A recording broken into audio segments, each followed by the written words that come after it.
ጤና ይስጥልን ውድ አድማጮቻችን፣ ለአሁን ያዘጋጀንላችሁ አጫጭር ዜናዎች ይዘን ቀርበናል። አብራችሁን ቆዩ። ወቅታዊ ታማኝና ፈጣን መረጃዎችን ለመከታተል ቻናላችንን ታይም ሚዲያ ሰብስክራይብ፣ ሼር እና ላይክ በማድረግ ቤተሰብ ይሁን። ይህ ታይም ነው። ሰላምና ጤና ለእናንተ ይሁን የታይም ሚዲያ አድማጮች። ለዛሬው አርብ ግንቦት 14 2018 ዓ.ም ያዘጋጀንላችሁ ትንታኔ ይዘን ቀርበናል። ቆይታችሁ ከኛ ጋር ይሁን።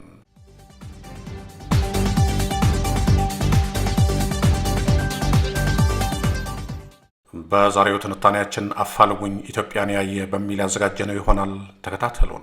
ዛሬ ላይ በጠቅላይ ሚኒስትር አብይ አህመድ አስተዳደር ስር የምትገኘው ጥንታዊቷና ታሪካዊቷ ኢትዮጵያ ራሷን ፍለጋ ይህንን ማስታወቂያ በዓለም አቀፍ መድረክ ላይ ለመለጠፍ የምትገደድበት አስከፊና አስደንጋጭ የታሪክ ምዕራፍ ላይ ትገኛለች። አገሪቱ ለዘመናት የገነባችውን ታሪካዊና ስነልቦናዊ ማንነቷን፣ ማህበራዊ ትስስሯን፣ ኢኮኖሚያዊ የመቋቋም አቅሟን፣ ህጋዊ ተቋማቶቿንና መንግስታዊ ቁመናዋን በሙሉ በአንድ ጀንበር በማጣት ምክንያት እሷነቷ ሙሉ በሙሉ የጠፋባት፣ አካሏ ያረረ፣ ነፍሷ የተሰወረባት ምስኪን አገር ሆናለች። ይህ የአገሪቱ የመንፈስ የሞራልና የማንነት መጥፋት አደጋ ደግሞ በአጋጣሚ የመጣ ሳይሆን በአስተዳደሩ መዋቅራዊ ድክመት ምክንያት በተፈጠሩና እርስ በራሳቸው በተቆላለፉ እንደ ጦርነት፣ ተቋማዊ ሙስና፣ አሰቃቂ የኑሮ ውድነትና የፖለቲካ ስርዓት አልበኝነት ባሉ አውዳሚ ሰንሰለቶች የተተበተበና አገርን ወደ ከሸፉ መንግስታት ተርታ እየገፋት ያለም አደገኛ ክስተት ነው።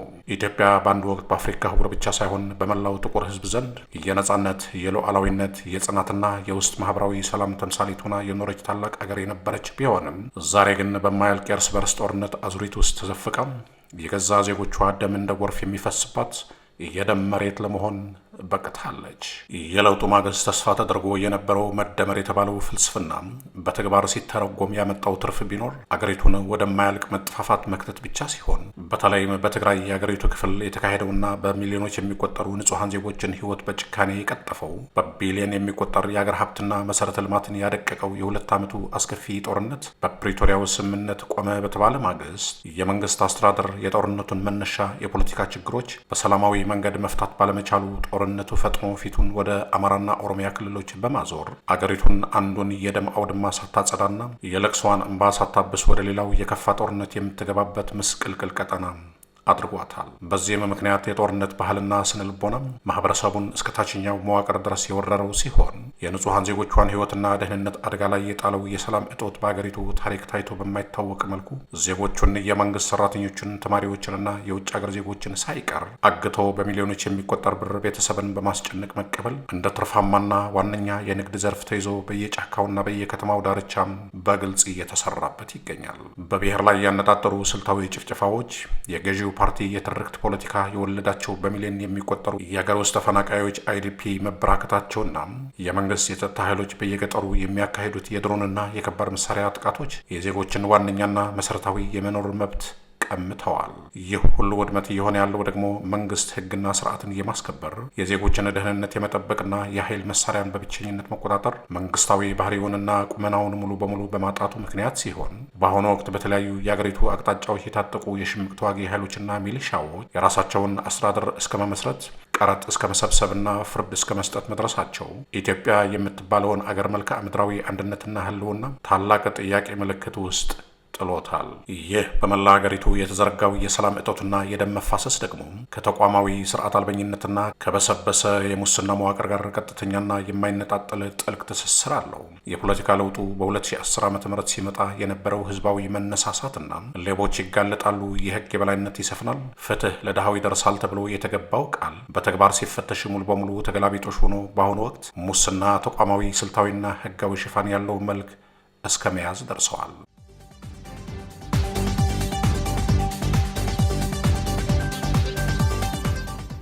በዋና ከተማዋ አዲስ አበባና በተለያዩ የአገሪቱ ክፍሎች የመንግስትን ስልጣን በበላይነት የያዙት አካላት የሚያካሂዷቸውን ታላላቅ የፓርክ፣ የቅንጦት ቤተ መንግስታት፣ የውበትና የኮሪደር ልማት ፕሮጀክቶችን በምን ያህል ቢሊየን ብር ወጪ፣ በማን ጨረታ፣ በምን አይነት የበጀት ቁጥጥርና በማን ፋይናንስ እንደሚሰሩ ለህዝብም ሆነ ለፓርላማ ግልጽነት የሌላቸው በመሆኑ ይህ የኦዲትና የፋይናንስ ቁጥጥር ስርዓት መላላት ለከፍተኛ የመንግስት ሀብት ማባከን፣ ለዘረፋና ለባለስልጣናት ሙስና ትልቅ በር ከፍተዋል። አገሪቱን በነጻነትና በገለልተኝነት ይመራሉ ተብለው የሚጠበቁት ፍርድ ቤቶች፣ የጸጥታ አካላት፣ የፖሊስ ሰራዊትና አጠቃላይ የሲቪል ሰርቪስ ተቋማት በሙሉ ከሙያዊ ብቃት ይልቅ ለገዢው ፓርቲ ባላቸው የፖለቲካ ታማኝነትና በብሔር ኮታ ስብጥር ላይ ብቻ ተመስርተው የተደለደሉ በመሆናቸው ተቋማቱ ሙስናን መዋጋት የማይችሉ የብልሹ አሰራር መፈልፈያ ሆነዋል። ፍትህም በድሃው መቃብር ላይ ቆማ በገንዘብና በባለስልጣን ስልክ ትዕዛዝ የምትገዛ ተራ ሸቀጥ ለመሆን በቅታለች።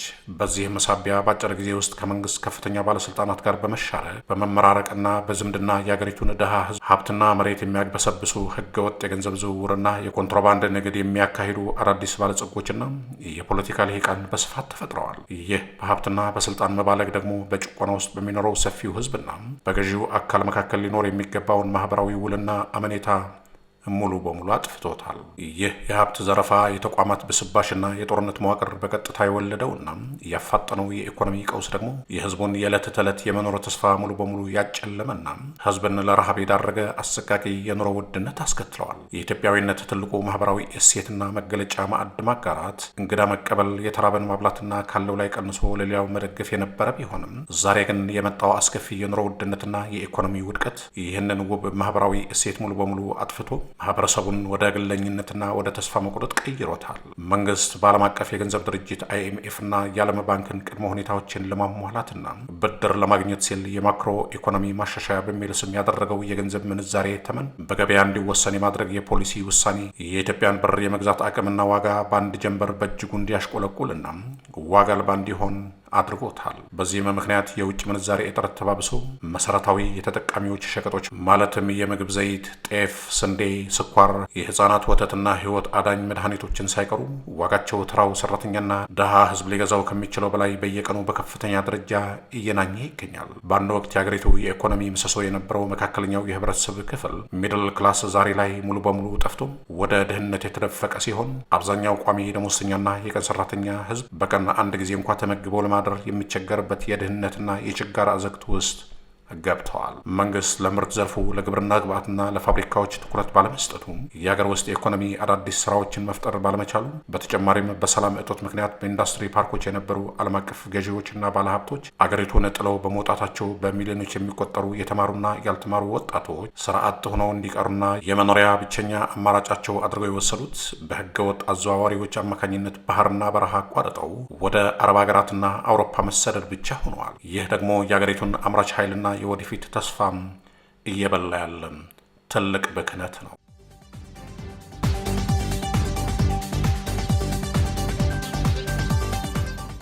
የአብይ አህመድ አስተዳደር ትልቁና ታሪካዊ ደካማ ጎን ግን ይህ ሁሉ ማህበራዊና ኢኮኖሚያዊ ውድቀት እያለን የአገሪቱን ነባራዊ ሁኔታና የመንግስትን የቅድሚያ ትኩረት ሊሰጣቸው የሚገቡ አገራዊ ጉዳዮችን መለየት አለመቻሉና የቅድሚያ ክፍያም ማጣቱን ነው። አገር በጦርነትና በፖለቲካ ቀውስ እየፈረሰች ህዝብና ተማሪዎች በየመንገዱ እየታገቱ በሚሊዮን የሚቆጠሩ ዜጎች በትግራይ፣ በአፋር፣ በአማራና በኦሮሚያ ክልሎች በድርቅና በረሃብ እያለቁ ባሉበት እጅግ አሳዛኝ ወቅት ላይ መንግስት የህዝቡን ህይወት ለማዳን በጀት ከመመደብ ይልቅ በቢሊዮን የሚቆጠረ ዶላር በማውጣት ትላልቅ የቅንጦት ፎቆችን መገንባት፣ ፓርኮችን ማሳመርና ለትርኢት የሚሆኑ ሚዚየሞችን መስራት ዋነኛ ስራው አድርጎ መያዙ ፍጹም የቅድሚያ ታሪክ ስህተት ነው። ህዝቡ በጦርነት እሳትና በረሃብ መቅሰፍት እየተቆላ ባለበት በዚህ ሰዓት የመንግስት ሚዲያዎችና ባለስልጣናት ሌሊትና ቀን የሚያሳዩት የብልጭልጭ የዘመናዊነት የኮሪደር ልማትና የቅንጦት ህይወት ትረካ ሙሉ በሙሉ ከመሬት እውነታና ከህዝብ እንባ ጋር የተጣላ የሞራል እሴት የሌለው ፕሮፓጋንዳ መሆኑን የአስተዳደሩን ግዴለሽነትና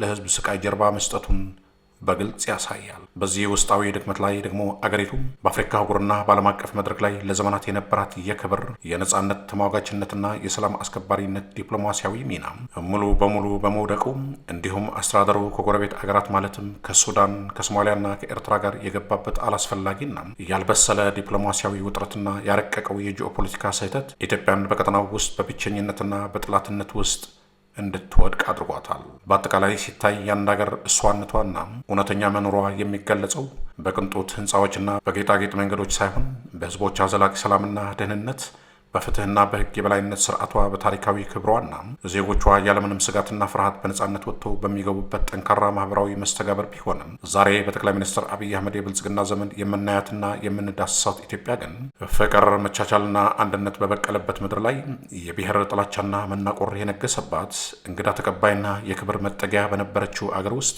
ዜጎች በገዛ አገራቸውና ከተማቸው መታወቂያ ተከልክለውና ተለይተው የሚፈናቀሉባት እንዲሁም በዓለም ላይ ታሪክ ሰሪና ነጻነቷን ጠባቂ የነበረው ኩሩ ህዝብ በዛሬው ዕለት ጉርስ የእርዳታ እህል ለማግኘት ፊትን ወደ ውጭ ለጋሾች የሚያዞሩበትና የሚለምንበት ምስኪን አገር ሆናለች። ስለሆነም ኢትዮጵያን ያየ የሚለው ጥሪ ለፖለቲካ ፍጆታ የሚጻፍ ተራ የሥነ ጽሑፍ ርዕስ ወይም የብዕር ጨዋታ ብቻ ሳይሆን አገሪቱ ያለችበትን የመበታተን አደጋ የሚያሳይ የህዝብ ጥልቅ የቁጭትና የድረሱልን የለቅሶ ድምፅ ነው። አገሪቱን ከገደል አፋፍ አድኖ ወደ ቀድሞ ክብሯ፣ ሰላሟና እሷነቷ ለመመለስ ከተፈለገም በአስተዳደሩ በኩል የሚነዙትን የጦርነትና የጥላቻ ትርካዎችን በአስቸኳይ ማቆም ነው። ከግልና ከቡድን የፖለቲካ ፍጆታ በዘለለ የድሃውን ህዝብ ኑሮና የረሃብ ጩኸት በጥንቃቄ መስማት፣ የህግ የበላይነትን ማክበርና ሁሉንም የፖለቲካና የብሔር አካላት ያካተተም አግላይ ያልሆነ እውነተኛ አገራዊ ምክክር፣ እርቅና የሽግግር ፍትህ መጀመር ብቸኛውና የመጨረሻው መፍትሄ ነው። ምክንያቱም በተወለወሉ የከተማ ህንፃዎች፣ በፓርኮች ማሳመሪያ መብራቶችና በኮሪደር ልማት ብልጭልጭ ብቻ የጠፋቸውን የታረደችውንና የራቀችውን የኢትዮጵያን እውነተኛ ነፍስና ማህበራዊ ክብር ማግኘት በፍጹም የማይቻል በመሆኑ ነው። ውድ አድማጮቻችን ለአሁን ያዘጋጀንላችሁ ትንታኔ ይህን ይመስል ነበር። በቀጣይ እስከምንገናኝ ሰላም በያላችሁበት። ታማኝ ወቅታዊና ፈጣን መረጃዎችን ለመከታተል ቻናላችን ታይም ሚዲያ ሰብስክራይብ፣ ሼር እና ላይክ በማድረግ ቤተሰብ ይሁኑ። ይህ ታይም ሚዲያ ነው።